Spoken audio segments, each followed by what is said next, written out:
प्यारे बच्चों, पढ़ाई की शुरुआत हुए लगभग 1 महीना पूरा हो चुके हैं और मैं समझता हूँ कि आप लोगों ने कुछ अपने पाठ को पढ़ भी चुके होंगे।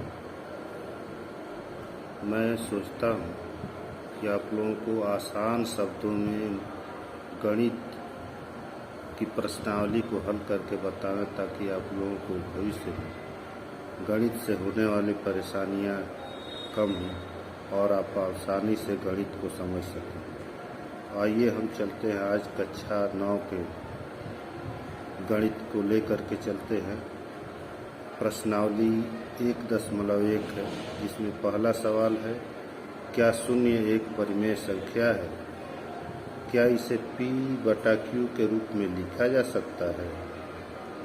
जबकि P और Q पूर्णांक है और Q नॉट इक्वल 0। तो आइए हम हल करके इसको बताते हैं कि किस तरह से इसको किया जाए कि ये हमारे लिए आसान हो। हल हम करते हैं। हल हाँ, शून्य को P/Q के रूप में लिखा जा सकता है, जबकि P इज इक्वल टू 0 और Q इज इक्वल टू 1 2 3, इस तरह से अनंत तक हो सकता है। और 0 इज इक्वल टू, इसको अगर हम परिमेय संख्या के रूप में लिखें तो 0 इज इक्वल टू 0/1, 0/2, 0/3 इत्यादि इत्यादि अंत तक लिखा जा सकता है। क्योंकि यहाँ P और Q पूर्णांक है और Q इज नॉट इक्वल 0 है, इस प्रकार यह सिद्ध होता है कि शून्य एक परिमेय संख्या है और इसे P/Q के रूप में लिखा जा सकता है। अब मैं प्रश्नावली 1.1 का प्रश्न नंबर 2 बता रहा हूँ। प्रश्न है, 3 और 4 के बीच 6 परिमेय संख्याएं ज्ञात करें। हल है, हम जानते हैं कि यदि दो संख्या R और S हो तो उनके बीच की संख्या निकालने के लिए दोनों संख्याओं को जोड़कर, यानी R प्लस S को जोड़कर उनमें 2 से भाग करते हैं, जैसे R प्लस S/2।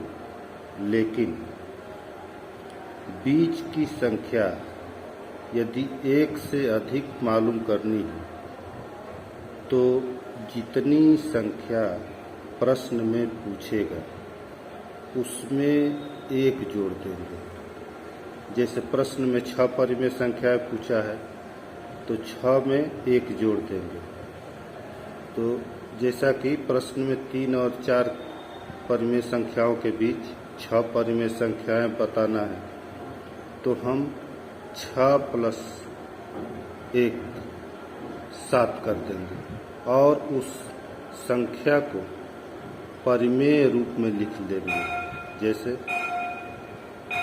3 परिमेय संख्या है तो 3 को 3 गुणे 7/7 यानी 21/7। इसी तरह से 4 को 4 गुणे 7/7 यानी 28/7। अब आपकी 3 और 4 परिमेय संख्याएं आपको भिन्नात्मक रूप में प्राप्त हो गई हैं।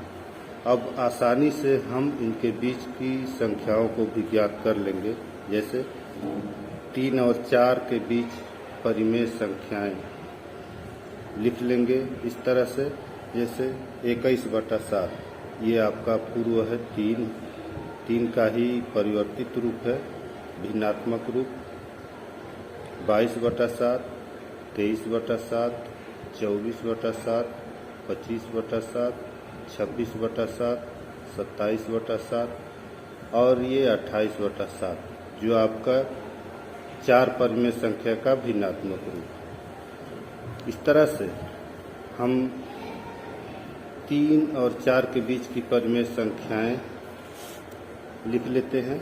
21/7, 22/7, 23/7, 24/7, 25/7, 26/7, 27/7 और 28/7। इन संख्याओं को चाहें तो हम दशमलव रूप में भी लिख सकते हैं।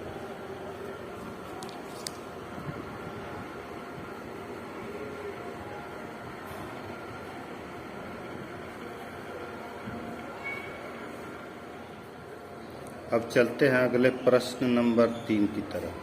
प्रश्न नंबर 3 है 3/5 और 4/5 के बीच 5 परिमेय संख्याएं ज्ञात करो। ये हमारा प्रश्न हुआ, यानी 3/5 और 4/5 के 3/5 और 4/5 के बीच 5 परिमेय संख्याएं ज्ञात करना है। तो जिस तरह से प्रश्न नंबर 2 को हमने हल किया, बिल्कुल उसी तरह से उपरोक्त विधि के अनुसार 5 परिमेय संख्याओं में 1 जोड़कर अंश व हर में गुणा कर देंगे, यानी 5 + 1। 5 परिमेय संख्याएं पूछ रहा है तो इन 5 में 1 जोड़ दिया, 6 आ गया। अब 6 में अब परिमेय संख्या 3/5 जो हमारा मूल परिमेय संख्या है, ये मूल परिमेय संख्या 3/5 है। उस 3/5 के अंश और हर में 6 और 6 से गुणा कर दिया। ऊपर भी 6 से गुणा किया, नीचे भी 6 से। तो ऊपर गुणा किया 6 × 3 = 18, नीचे गुणा किया 6 × 5 = 30। यानी हमारा जो मूल 3/5 परिमेय संख्या था 18/30 हो गया। इसी प्रकार 4/5 में अंश में भी 4 से गुणा किया, हर में भी अंश में भी 6 से गुणा किया और हर में भी 6 से गुणा किया।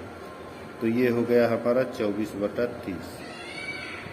अब हमारा जो मूल था परिमेय संख्या 3/5 और 4/5, उसके भिन्नात्मक रूप बदल गए। यानी अब 3/5 जो था 18/30 हो गया और 4/5 जो था 24/30 हो गया।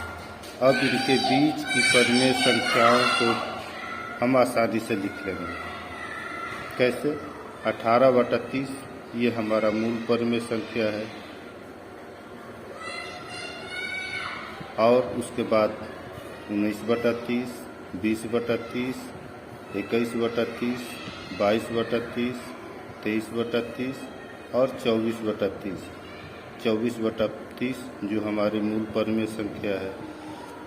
तो 18/30 और 24/30 के बीच में 5 परिमेय संख्या हो गई। 19/30, 20/30, 21/30, 22/30 और 23/30।